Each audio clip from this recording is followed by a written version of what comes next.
प्रमाणादर्थ संसिद्धिस्तदा भाषाद् विपर्ययः इति वक्षेतयोर्लक्ष्म सिद्धमल्पनलघीयसः। आचार्य माणिक नंदी विरचित परीक्षामुख सूत्र में कल अपन ने तीसरा जो परिच्छेद है उसका अंतिम भाग पढ़ा था, जिसमें सबसे पहले कि जहाँ जो 88 सूत्र में बतला रहे थे कि वहाँ पर कार्य का कार्य रूप हेतु जो होता है यानी परंपरा से, उसको अविरुद्ध कार्य उपलब्धि में ही अंतर्निहित कर लेते हैं। फिर एक उदाहरण के माध्यम से जहाँ विरुद्ध कार्य की उपलब्धि में कि इस गुफा में मृग की कीड़ा नहीं है क्योंकि सिंह का गर्जन होने से, तो ये कारण विरुद्ध कार्य रूप हेतु को यहाँ पर अविरुद्ध कार्य उपलब्धि में ही यानी कारण विरुद्ध कार्य उपलब्धि में उसको अंतर्भूत किया था। इसलिए यहाँ पर जो पूर्व में बतलाए गए हैं वो कार्य रूप हेतु को भी अविरुद्ध कार्य उपलब्धि में अंतर्भाव करते हैं। फिर इसके बाद में बतलाया कि जहाँ ये 5 उदाहरण आदि निगमन और उपनय आदि ये तो जो है बच्चों को समझाने के लिए समझाए जाते हैं। जो विद्वान होते हैं उनमें तो केवल वहाँ पर प्रतिज्ञा और हेतु के माध्यम से ही कार्य हो जाता है। और उसमें हेतु के लिए बताया कि वहाँ पर तथोपत्ति और अन्यथा अनुपत्ति, बस इसके माध्यम से ही सिद्धि हो जाती है। जैसे उसमें बताया कि ये देश अग्निमान है क्योंकि यहाँ पर धूमपना पाया जाता है, और जहाँ धूमपना है वहाँ पर अग्नि का ज्ञान हो जाता है, और जहाँ पर जो अग्नि भी नहीं है तो वहाँ पर धूम भी नहीं होता। इस प्रकार से कुछ उदाहरणों के माध्यम से जिनका वर्णन जो जयसेन महाराज ने समयसार की टीका में किया है उनको भी बतलाया था। फिर उसमें तथोपत्ति के उदाहरण में कि यह पुरुष बुद्धिमान है क्योंकि बुद्धिमान होने पर ही वचन चातुर्य होता है, तो इस प्रकार से तथोपत्ति का उदाहरण बतलाया। फिर इसके बाद में जहाँ हेतु का प्रयोग किया जाता है उसके माध्यम से जहाँ व्याप्ति का ग्रहण होता है उतने मात्र से जो है समझदार लोग समझ जाते हैं, उनको दृष्टांत आदि की आवश्यकता नहीं पड़ती। इसलिए कहा कि इतने मात्र से ही साध्य की सिद्धि हो जाती है। बस उसमें जहाँ पक्ष का जो प्रयोग किया जाता है, क्योंकि बौद्ध लोग जो है पक्ष का प्रयोग करना ठीक नहीं समझते, तो उनके लिए कि कहाँ पर इसका जो वर्णन चल रहा है उस आधार की भी आवश्यकता होती है। जैसे कहा जाए कि धुआं नहीं है अग्नि नहीं होने से, तो पूरे जगह में जो है हो जाएगा, इसलिए यहाँ पर कह रहे हैं कि यहाँ पर जो है धुआं नहीं है अग्नि नहीं होने से, तो इससे उसका निर्धारण हो जाता है। इसलिए पक्ष का प्रयोग अवश्य करना चाहिए। फिर आप्त के वचन आदि का जो निबंधन है यानी आप्त के वचन आदि के निमित्त से होने वाला जो अर्थ का ज्ञान है वो आगम कहलाता है, और जहाँ शब्द में सहज योग्यता होती है उसके माध्यम से ज्ञान कराने में वो कारण होता है। फिर उसमें उदाहरण दिया कि जैसे मेरु आदि होते हैं, तो इस प्रकार से मेरु है स्वर्णिम मेरु है ऐसा शब्द के माध्यम से ज्ञान हो जाता है। जहाँ बौद्ध लोग मानते हैं वहाँ पर कि वो शब्द का जो है अपने अर्थ को ना बता करके अन्य अर्थ को केवल हटाने वाला होता है, ऐसा नहीं होता। इसका ज्ञान कराने के लिए कहा। अब जो है चौथा परिच्छेद प्रारंभ करते हैं, जहाँ पर प्रमाण के स्वरूप के बारे में और उनके संख्या के बारे में जो मतभेद था उसका निराकरण करके, प्रमाण के विषय में भी मतभेद हैं तो उसका निराकरण करने के लिए पहले सूत्र का अवतार होता है सामान्य विशेषात्मा तदर्थो विषयः। हाँ, सामान्य विशेषात्मा यानी सामान्य और विशेष स्वरूप वाला, तदर्थ विषया यह प्रमाण का विषय है। तो जो पदार्थ होता है वो सामान्य और विशेष स्वरूप वाला होता है। तो सामान्य का अर्थ क्या होता है? द्रव्य, और विशेष का अर्थ होता है पर्याय। तो द्रव्य और पर्याय रूप ही वस्तु होती है, वही प्रमाण का विषय है, क्योंकि द्रव्य के बिना पर्याय और पर्याय के बिना द्रव्य कभी भी उपलब्ध नहीं होता। इसलिए द्रव्य और पर्याय दोनों रूप जो है पदार्थ प्रमाण का विषय होता है। जहाँ अद्वैतवादी हैं और सांख्य मतावलंबी हैं वो केवल पदार्थ को सामान्यात्मक ही मानते हैं, और बौद्ध पदार्थ को विशेष रूपी मानते हैं, द्रव्य मानते ही नहीं, केवल पर्याय पर्याय मानते हैं। और नैयायिक वैशेषिक सामान्य को एक स्वतंत्र पदार्थ और विशेष को एक स्वतंत्र पदार्थ, और इनका आपस में संबंध वो समवाय के द्वारा मानते हैं, यानी द्रव्य है लेकिन पर्याय का संबंध समवाय से होता है। इस प्रकार के विषयभूत पदार्थ के विषय में जो मतभेद हैं उनका निराकरण करने के लिए यहाँ पर कहा कि जो पदार्थ होता है वो सामान्य विशेषात्मक होता है। तो सामान्य विशेषात्मा, जैसे कहते हैं कि ये पुण्य आत्मा है, तो पुण्य ही उसका जो है स्वरूप है, जीवन है, इसलिए उसको पुण्यात्मा कहते हैं।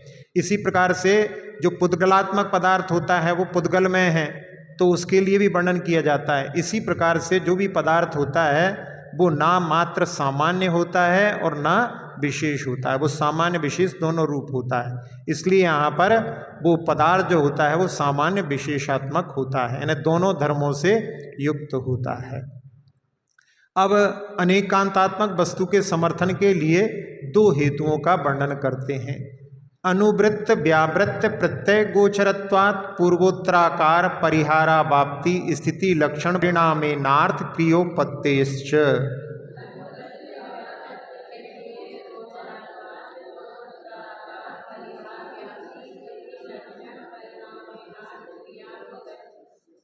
हाँ, वस्तु जो होती है वो अनुवृत्त और व्यावृत्त ज्ञान का विषय होने से, अनुवृत्त यानी वही चीज चल रही है, यानी द्रव्य का जो है उसमें, जैसे मिट्टी का ही घड़ा बनेगा, मिट्टी का ही खप्पर बनेगा, तो मिट्टी दिखाई दे रही है उसमें, तो अनुवृत्त है। और व्यावृत्त में पहले मिट्टी का लौंदा था, फिर घट बना, फिर वो खप्पर बना, तो पर्याय पर दृष्टि है। तो वस्तु अनुवृत्त और व्यावृत्त ज्ञान का विषय होने से पूर्व आकार का परिहार, यानी इसमें पर्याय जो है पूर्व आकार का नष्ट हो जाता है और उत्तर आकार की प्राप्ति होती है। और स्थिति लक्षण परिणाम के द्वारा, यानी इसमें ध्रुवता भी है, मिट्टी मिट्टी बनी हुई है, तो वो जो है स्थिति लक्षण परिणाम के द्वारा अर्थ क्रिया की उत्पत्ति होती है। वस्तु अनेकांतात्मक है क्योंकि वह अनुवृत्त और व्यावृत्त ज्ञान का विषय है, और पूर्व आकार का परिहार और उत्तर आकार की प्राप्ति तथा स्थिति लक्षण परिणाम के साथ उसमें अर्थ क्रिया पाई जाती है। अर्थ क्रिया क्या होती है? कोई भी कार्य, जैसे घट का अर्थ क्रिया है जल का धारण करना, तो इस प्रकार से हर पदार्थ का अपना कोई कार्य होता है। अब यहाँ पर अनुवृत्त व्यावृत्त को समझने के लिए कि गाय के लिए बहुत सारी गायें हैं, तो वहाँ पर सब गाय हैं, तो ये जो है अनुवृत्त हो गया, यानी सब गाय हैं, वही हैं, गाय हैं, गाय की मतलब वैरायटी है। अब वैरायटी की ओर ध्यान देंगे, ये काली है, ये चितकबरी है, इस प्रकार से यहाँ पर जब भिन्नता की ओर दृष्टि जाएगी, यह वह नहीं है, ये वही वाली गाय नहीं है, वो तो सफ़ेद थी, ये काली है, ये लाल है, तो ये जब दृष्टि जाएगी तब वहाँ पर वो व्यावृत्त कहलाएगा। तो इस प्रकार से पदार्थों में यहाँ पर दोनों चीज़ें घटित होती हैं, और जो पदार्थ होते हैं उनमें पूर्व आकार का विनाश होता है और उत्तर आकार का प्रादुर्भाव होता है। तो उसमें जैसे मिट्टी का जो घट आदि में परिवर्तन होता है, इसके माध्यम से यही जो है स्थिति को वहाँ पर इन्हें नई नई पर्याय निकल रही है, पूर्व की पर्याय नष्ट हो रही है, साथ साथ में उसमें स्थिति भी है, इस प्रकार से ही उसको परिणाम कहते हैं। अब जो अर्थ क्रिया होती है वो द्रव्य यानी सामान्य और पर्याय विशेष दोनों रूप पदार्थों में ही बन सकती है, केवल द्रव्य अथवा पर्याय में नहीं। इससे सिद्ध होता है कि जो सामान्य और विशेष रूप पदार्थ ही प्रमाण का विषय होता है। तो यहाँ पर कहा कि ना प्रत्यय गोचरत्वात्, यानी ये अनुवृत्त और व्यावृत्त ज्ञान का विषय होने से, तो जो प्रत्येक वस्तु जो कि सामान्य विशेषात्मक होती है, नित्य नित्यात्मक भी होती है, द्रव्य पर्यात्मक भी होती है, तो उसमें नित्य नित्यात्मक क्या है ना, नित्य द्रव्य की अपेक्षा से नित्य है, पर्याय की अपेक्षा से अनित्य है, और द्रव्य पर्यात्मक में तो बात वही है। तो ऐसे जो है यहाँ पर इस पदार्थ की सिद्धि के लिए दो हेतु दिए हैं। एक दिया है अनुवृत्त, तो उसमें व्यावृत्त प्रत्यय के द्वारा सत्ता सामान्य की या सदस्य आकार प्रतीति अनुवृत्त प्रत्यय का विषय है। जैसे अपन ने पहले ही कहा था, कोई भी पदार्थ में कि ये जो है गाय है, इस प्रकार से, और जहाँ विशिष्टता का जब भेद किया जाता है तब उस समय में वहाँ पर जैसे नील गाय भी गाय होती है, लेकिन वो है तो गाय की वैरायटी की, लेकिन उसका रंग आदि अलग होता है। तो इस प्रकार से काली गाय है, चितकबरी है, तो ये व्यावृत्त हो गया।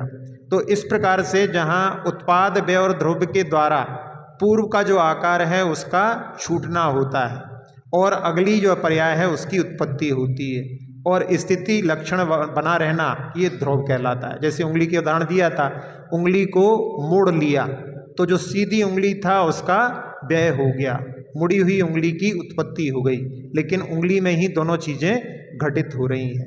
तो इस तरह से इन दोनों हेतुओं से जो वस्तु व्यक्त होती है वही अर्थ क्रिया करने में समर्थ होती है। अब यहाँ पहले जो सामान्य कहा था उसी के अब दो भेद बतला रहे हैं। सामान्यं द्वेधा तिर्य गूर्धता भेदात।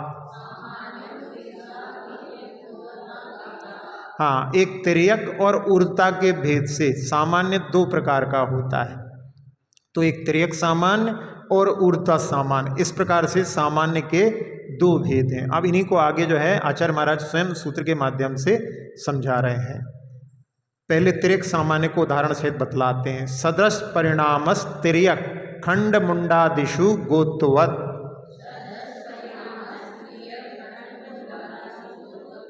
हाँ, सदृश परिणाम ये तिर्यक सामान्य है। जैसे जितनी भी गायें हैं जो जिनके खंडी मुंडी, तो जिनके सींग आदि टूट गए हैं उनको वहाँ पर खंडी मुंडी, ऐसा जिनके सींग नहीं रहते, कई गायों के नहीं निकलते, टूट जाते हैं तो मुंडी कहलाती हैं, जिनके टूट जाते हैं वो खंडी कहलाती हैं। तो ऐसे नाम जो है यानी शास्त्रों में भी इस प्रकार के उनको परिचय के लिए कि वो खंडी मुंडी आदि गायों में गोपने के समान, सब में गाय समान है, तो वो सदृश परिणाम को तिर्यक सामान्य कहते हैं।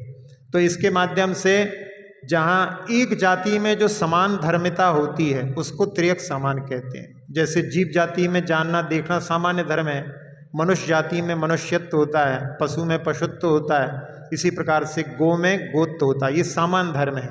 तो इस प्रकार सामान्य धर्मिता की अपेक्षा से भेद से ग्रहण करना यहाँ पर ये जो है तिर्यक सामान्य कहलाता है। अब जो दूसरे भेद को जो है दृष्टांत के माध्यम से दिखलाते हैं। परापर विवर्त व्यापी द्रव्य मूर्धता मृदिव स्थासा दिशु।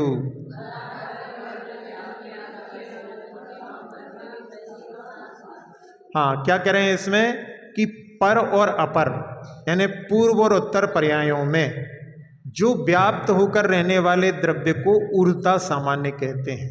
जैसे स्थास आदि पर्यायों में मिट्टी, जहाँ बतलाया था कि जब मिट्टी के लोंदे को उस पर रखते हैं तो सिवक, स्थास, कोस, कुसूल आदि उसकी घड़ा बनाने के पहले जो पर्याय परिवर्तित होती हैं, तो ये इन सभी पर्यायों में मिट्टी ये क्या है, ऊर्ध्वता सामान्य है। सब में जो पर्यायों में वही मिट्टी चल रही है।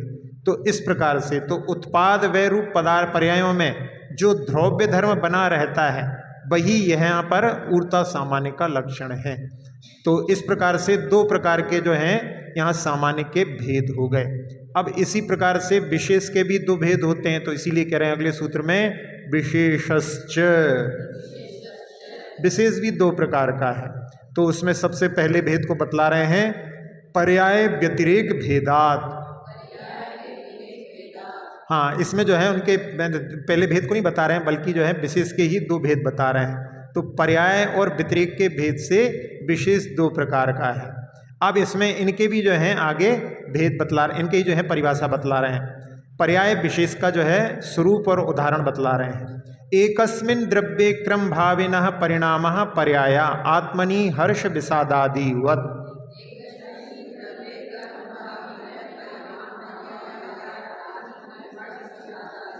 हाँ, एक द्रव्य में क्रम से होने वाले जो परिणाम हैं वो पर्याय हैं। जैसे आत्मा में हर्ष विषाद आदि के समान, जहाँ परिणामों में बहुत जल्दी परिवर्तन होता रहता है, तो उसमें जो है परिणामों को जहाँ पर क्योंकि पर्याय है उसमें परिवर्तन होता रहता है। बच्चों में जो है एक साथ में ही जो है उनके बहुत सारे परिणामों को देखते हैं। कोई बच्चा है, कभी किसी ने उसको डांट दिया, पिटाई कर दी तो रोने लगता है, आंखों में आंसू आने लगते हैं।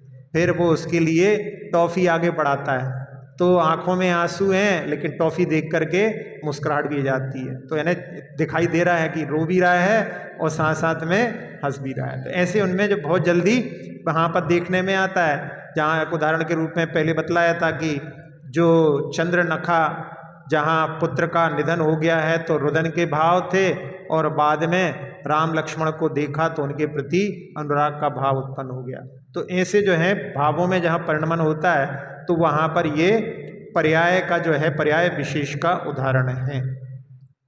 तो एक द्रव्य में क्रम से उत्पन्न होने वाले भाव पर्याय विशेष कहे जाते हैं, जैसे आत्मा में क्रम से होने वाले हर्ष विषाद आदि भाव। अब दूसरा जो है विशेष जो है भेद है उसको बतलाते हैं।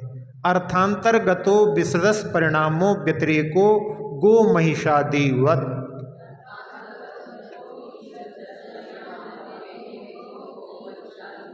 हाँ, अर्थांतर्गत यानी एक पदार्थ से दूसरे पदार्थ को जो प्राप्त हैं, ऐसे विसदस परिणाम उनमें जो समानता नहीं है वो व्यतिरेक है। तो उसमें गो महिषादिवत, जैसे गाय और भैंस आदि के समान। तो एक पदार्थ की अपेक्षा से अन्य पदार्थ में रहने वाले जो विसदस परिणाम हैं उसको व्यतिरेक कहते हैं।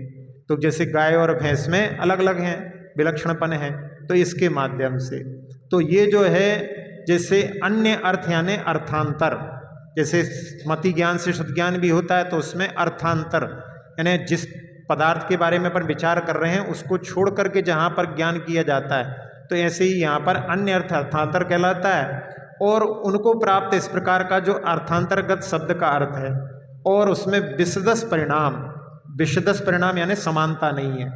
तो इस प्रकार से भिन्न भिन्न पदार्थों में रहने वाला जो विलक्षण धर्मत्व नाम का व्यतिरेकपना है, जैसे परस्पर में विलक्षणता से रहित गाय और भैंस आदि त्रियंच हैं। इस प्रकार से ये चौथा परिच्छेद, यहाँ पर कितने सूत्र हैं इसमें 8-9 सूत्रों के माध्यम से पूर्ण हुआ। तो इस अध्याय में जहाँ पर प्रमाण के विषयभूत पदार्थों का वर्णन किया गया है, तो पदार्थ, वस्तु, अर्थ सब एक ही सामान्य अर्थ में बतलाई जाती हैं और वस्तु जो होती है वो सामान्य विशेषात्मक होती है। तो सामान्य और विशेष प्रत्येक पदार्थ के ऐसे गुणधर्म हैं जो सब में पाए जाते हैं। जगत में कोई भी पदार्थ यदि अस्तित्व में है तो वहाँ पर वह सामान्य विशेष दोनों धर्मों को धारण करने वाला होता है। इस सामान्य गुणधर्म के तिर्यक और ऊर्ध्वा के भेद से 2 भेद बतलाए और विशेष गुणधर्म के पर्याय और व्यतिरेक के भेद से 2 भेद बतलाए। तो सामान्य गुणधर्म में अभेद का, अन्वय का ज्ञान कराने का स्वभाव होता है, यह वही है, यह वही है। इस प्रकार से अन्वय रूप ज्ञान से पदार्थ में अभेद का ज्ञान होता है, इससे पदार्थ सामान्य रूप जानने में आता है। विशेष गुणधर्म में भेद का, व्यतिरेक का ज्ञान कराने का स्वभाव होता है, यह दूसरा है, यह पूर्व पर्याय से भिन्न पर्याय है। इस प्रकार से पृथक रूप विशेष ज्ञान से पदार्थ में भेद का ज्ञान होता है, इससे पदार्थ विशेष रूप से जानने में आता है। तो ये सामान्य और विशेष ये गुणधर्म प्रत्येक पदार्थ में एक दूसरे गुण की अपेक्षा रखते हैं। इसीलिए आचार्य समंतभद्र स्वामी ने स्वयंभू स्तोत्र में 3रे काव्य में परस्परीक्षान्वय भेद लिंगता प्रसिद्ध सामान्य विशेषयोस्तवा समग्रतास्ति स्वपरावभास्कम यथा प्रमाणम भुवि बुद्धि लक्षणम। तो वहाँ पर वो कह रहे हैं कि यहाँ पर जैसे जो ज्ञान होता है वो स्वपर प्रकाशी होता है, अपने आप को भी जानता है और पर को भी जानता है। इसी प्रकार से यहाँ पर जो पदार्थ है उसमें सामान्य रूपता और विशेष रूपता ये दोनों धर्म जो हैं स्वतः सिद्ध हैं। तो ये वस्तु का स्वभाव है, इसे अन्यथा नहीं किया जा सकता। तो इस प्रकार से एक अन्वय ज्ञान होता है और एक जहाँ पर उसके भेद ज्ञान करने वाला होता है, तो उसके माध्यम से ये वही है तो वो सामान्य को ग्रहण करता है और ये वह नहीं है तो वो विशेष को ग्रहण करता है। तो इस प्रकार से ये प्रत्येक पदार्थ में जैसे ज्ञान में अपने आप को और पर को जानने का कार्य होता है, ऐसा ही ये प्रत्येक पदार्थ का अपना स्वभाव है। तो इसके माध्यम से यहाँ पर जो प्रमाण का विषय है ऐसा वर्णन इस चौथे परिच्छेद में समाप्त हुआ। अथ पंचमः परिच्छेदः। अब जो है इसमें 5वें परिच्छेद में यहाँ पर प्रमाण के फल का निर्णय किया जा रहा है। तो जहाँ पर प्रमाण के फल के निर्णय में भी लोगों के मतभेद हैं, तो उसका निराकरण करने के लिए आचार्य महाराज कहते हैं अज्ञान निवृत्तिर हानोपादानोपेक्षाश्च फलम।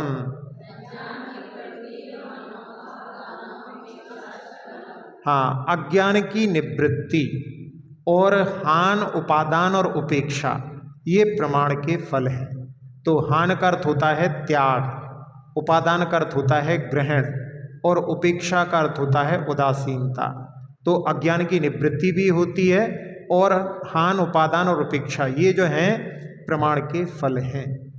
तो प्रमाण के दो फल हैं, एक जो है साक्षात फल है और एक परंपरा फल है। तो जो फल तत्काल प्राप्त हो जाता है वो साक्षात फल कहलाता है, और जो फल क्रम से प्राप्त होता है वो परंपरा फल कहलाता है। तो इसमें अज्ञान का दूर होना ये प्रमाण का साक्षात फल है। अपन ने पढ़ा, जो अपने को ज्ञान नहीं था वो ज्ञान हो गया, तो साक्षात फल यही मिल गया अपने लिए।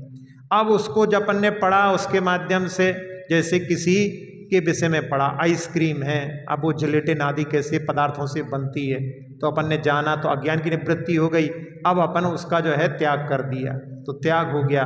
ग्रहण क्या ले लिया उसमें कि अपन ने ये नियम ले लिया कि ये अपने ग्रहण करने योग्य नहीं है। और जब कभी कोई आइसक्रीम वगैरह किसी पार्टी में गए, वहाँ पर दिखाई, तो अपन उदासीन, अपने को उससे कोई प्रयोजन नहीं है। तो ऐसा जो है, ये जो है प्रमाण का परंपरा फल है, यानी बाद में प्राप्त होता है। तो यहाँ पर अज्ञान दूर होना यानी सम्यक ज्ञान की प्राप्ति होना। जैसे अपन यही परीक्षा में पढ़ रहे हैं, तो इसमें न्याय ग्रंथों को पढ़ने का जो तात्कालिक फल हो गया इस सूत्र के ज्ञान से। और इसमें जहाँ बताया हान यानी पाप का त्याग, उपादान यानी व्रत का ग्रहण, और यह व्यवहार सम्यक चारित्र है, इसे अपहृत संयम कहते हैं। व्यवहार सम्यक चारित्र की प्राप्ति होना न्याय ग्रंथ को पढ़ने का परंपरा फल है। तो इसके माध्यम से यानी अपन ने व्रतों को ग्रहण कर लिया, किसी चीज़ का त्याग कर दिया, तो वो संयम हो गया। तो व्यवहार चारित्र को छोड़ करके और उपेक्षा वृत्ति अपनाना वो निश्चय चारित्र कहलाता है, जिसे उपेक्षा संयम भी कहते हैं। मुनियों का जो उपेक्षा संयम होता है वो प्रमाण का अंतिम फल है, जो शुद्धोपयोग में लीनता को प्राप्त करते हैं। तो यहाँ जो प्रमाण का अंतिम फल उपेक्षा है, उसमें राग द्वेष से रहित मध्यस्थ वृत्ति होती है। इस तरह प्रमाण का फल जो है अध्यात्म में लीन होना अथवा वीतराग दशा को प्राप्त होना है। अब इसमें कितने हो गए फल इसके? अज्ञान निवृत्ति, हान, उपादान और उपेक्षा। तो जब हम प्रमाण के द्वारा वस्तु के यथार्थ स्वरूप को जानते हैं, तो उसी समय उस पदार्थ संबंधी अज्ञान दूर हो जाता है। जिस वस्तु से भ्रम, संशय, अज्ञान आदि उत्पन्न होता था, उस वस्तु का त्याग हो जाता है। जो पदार्थ आत्महित में हैं उसको ग्रहण कर लेते हैं, और शेष बचे सभी पदार्थों के प्रति उपेक्षा भाव रखते हैं। इस तरह से समझाने पर यह न्याय ग्रंथ सम्यक दर्शन पूर्वक सम्यक ज्ञान और सम्यक चारित्र की उत्पत्ति का भी कारण बनता है। तो इसमें अध्यात्म की दृष्टि से यदि अपन इसको देखें, तो अशुभोपयोग को छोड़ना और शुभोपयोग को प्राप्त करा करके और बाद में फिर शुद्धोपयोग में लीन करा देता है। तो इसमें उपेक्षा जो है वो संयम जो होता है वो शुद्धोपयोग में ही होता है, और शुद्धोपयोग के फलस्वरूप केवल ज्ञान की भी प्राप्ति होती है। इस प्रकार से प्रमाण का फल जो है परंपरा से केवल ज्ञान भी सिद्ध होता है। अब साक्षात फल और परंपरा फल, ये दोनों ही प्रकार का फल प्रमाण से भिन्न ही है, ऐसा जो है योग लोग मानते हैं। और प्रमाण से फल अभिन्न नहीं है, ऐसा बौद्ध मानते हैं। इन दोनों मतों का निराकरण में एक किस यानी निराकरण की दृष्टि रखते हुए और अपने मत की व्यवस्था करने के लिए आचार्य महाराज दूसरे सूत्र में कह रहे हैं, प्रमाणादभिन्नम भिन्नंच। हाँ, प्रमाण का फल प्रमाण से अभिन्न भी है और भिन्न भी है। अपने यहाँ अनेकांत धर्म है, तो वो वहाँ पर किसी अपेक्षा से भिन्न भी है और किसी अपेक्षा से अभिन्न भी है। तो इसमें जहाँ जिस तरह द्रव्य और गुण में कथनचित भिन्नता और कथनचित अभिन्नता होती है, द्रव्य जो है गुण की अपेक्षा से भिन्न कैसे कहे जाते हैं? क्योंकि उनमें संख्या अंतर होती है। द्रव्य एक है, गुण बहुत सारे होते हैं, उनकी संज्ञा अलग है, इस अपेक्षा से उनमें कथनचित भिन्नता है। और कथनचित अभिन्नता कैसे होती है? क्योंकि वो द्रव्य और गुण द्रव्य में ही गुण रहते, अलग से नहीं रहते। वाता सूत्र द्रव्याश्रया निर्गुणा गुणा, द्रव्य के आश्रय से रहते हैं, तो आश्रय एक ही होने से द्रव्य और गुण में कोई अंतर नहीं है। तो जिस आत्मा में प्रमाण होता है उसी में प्रमाण का फल प्राप्त होता है, अन्यत्र नहीं। इस अपेक्षा से क्या हो गया? कथनचित अभिन्नता है। और इसमें भी संज्ञा, संख्या, स्वरूप, परिणाम और प्रयोजन की अपेक्षा से कथनचित भिन्नता है। अब संज्ञा की अपेक्षा से देखा जाए तो नाम में भेद है, एक को प्रमाण कह रहे हैं और एक को प्रमाण का फल कह रहे हैं, तो दोनों के नाम अलग अलग हो गए। तो ये उनमें संज्ञा की अपेक्षा से भिन्नता हो गई। संख्या की अपेक्षा से प्रमाण की संज्ञा प्रत्यक्ष और परोक्ष दो प्रकार के प्रमाण हैं, और प्रमाण के फल की संख्या में भी साक्षात और परंपरा के भेद से दो भेद हैं।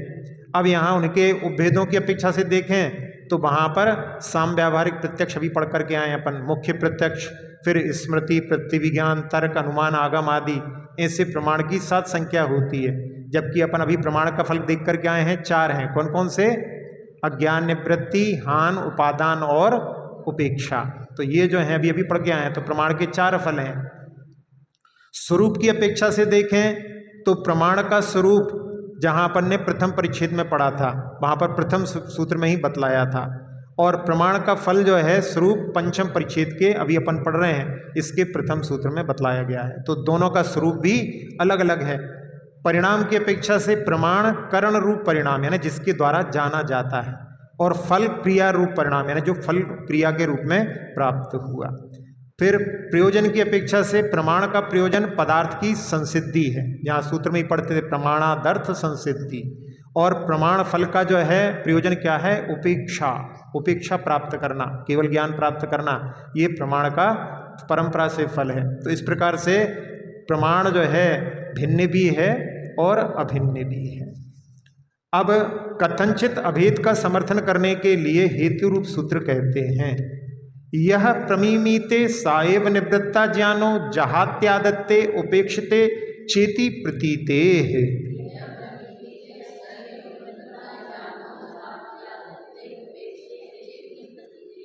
हाँ, क्या कह रहे हैं? जो प्रमीमीते यानी जो जानता है, साएव निवृत्ता ज्ञाना, उसी का जो है अज्ञान दूर होता है, और जहाति आदत्ते, वो ही त्याग करता है, वो ही ग्रहण करता है, और वो ही उपेक्षा करता है। इस प्रकार से प्रतीते यानी प्रतीति होने से सिद्ध है कि प्रमाण से प्रमाण का फल अभिन्न है। तो जो जानने वाला है यानी प्रमाण से पदार्थ को जानता है, उसी का अज्ञान निवृत्त होता है। ऐसा तो होता नहीं है कि आप लोग पढ़ लो और पूरी महुआ के समाज का जो है अज्ञान दूर हो जाए। ऐसा हो जाए तो यही सोच करके बहुत सारे लोग जो है बैठे हैं घर में कि ये लोग पढ़ लेंगे, यहाँ सबको सिखा देंगे तो ऐसा हो सकता है क्या? तो यहाँ पर जो है जो पढ़ता है उसी का ज्ञान दूर होता है, और वही जब ज्ञान करता है तो उसमें जब ज्ञान होता है तो वहाँ पर अनिष्ट पदार्थों का त्याग करता है, इष्ट को ग्रहण करता है, अर्थात जिसे अपने लिए इष्ट अनिष्ट रूप नहीं समझता है उसकी उपेक्षा करता है। तो इस प्रकार प्रतीति होने से सिद्ध है कि जो प्रमाण का फल है वो अभिन्न है। तो यहाँ पर वो जो भेद किए गए थे वो तो केवल समझाने के लिए बतलाए गए थे, वास्तव में जो है प्रमाण का फल अभिन्न होता है। लेकिन एकांत से अभिन्न मान लेते हैं तो फिर उसमें अपन भेद नहीं कर सकते, इसलिए एकांत की अपेक्षा से इसको समझाया गया है। तो एक ही आत्मा में अज्ञान निवृत्ति के साथ त्याग, ग्रहण और उपेक्षा की क्रिया घटित होती है, इसलिए प्रमाण और प्रमाण का फल आत्मा से कथनचित अभिन्न है। और इस सूत्र में जो प्रमीमीते, जहाति, आदत्ते, उपेक्षिते, इन क्रियापदों का प्रयोग ही ये दर्शाता है कि एक ही आत्मा में ये फल क्रिया रूप में प्राप्त होते हैं। तो उपेक्षा भी एक क्रिया है, सिद्ध भगवान इस अपेक्षा से क्रियावान सिद्ध होते हैं, एकांत से वह निष्क्रिय ही नहीं है। इस प्रकार से ये पंचम परिच्छेद जो उसका सारांश के रूप में कि इसमें 3 सूत्रों में वर्णन किया है कि प्रमाण से प्रमाण का फल कथनचित भिन्न भी होता है और कथनचित अभिन्न भी होता है। जो अन्य दार्शनिक प्रमाण से प्रमाण का फल को या एकांत रूप से भिन्न मानते हैं या अभिन्न मानते हैं, तो इसका स्पष्टीकरण अपन ने इसके माध्यम से समझा। अक्षर पद मात्रा से दूषित वचन अगर ममहीन रहे और प्रमाद कषाय के विश्व में सम्यक अर्थ विलीन किए, जिन वाणी माता मेरी उन सब त्रुटियों को क्षमा करें, दे आशीष शीघ्र हम सबको केवल लब्धि रमा मिले।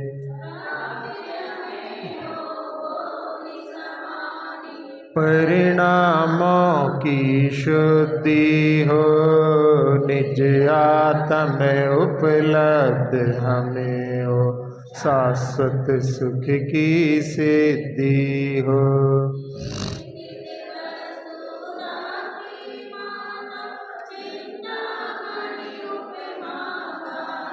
करूं वंदना पूर्ण विनय से, चरण रखूं मैं ये पाती। कर जिन वाणी स्तुति, तन की ममता टार। महामंत्र का जाप अब सभी जपे नभ बार।